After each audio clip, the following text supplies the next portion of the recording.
देखी बीबी बीबी देखे टीवी, कैसे मिलनवा हो ये राम। हम देखी बीबी त बीबी देखे टीवी, कैसे मिलनवा हो ये राम। प्यार करे के बाटे मनाही, प्यार करे के बाटे मनाही, कैसे ललनवा हो ये राम। हम देखी बीबी त बीबी देखे टीवी, कैसे मिलनवा हो ये राम।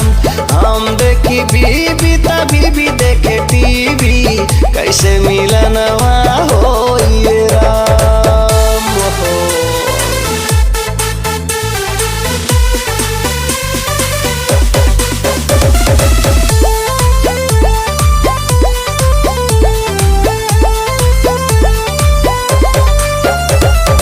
टीवी से ध्यान हटे ता फेसबुकवा चलावे, घंटन भरे माए भैवा लाइक 1000 पावे। टीवी से ध्यान हटे ता फेसबुकवा चलावे, घंटन भरे माए भैवा लाइक 1000 पावे। फ्लिपकार्ट मिंत्रा अमेज़न देखिया अपन मन बहलावे।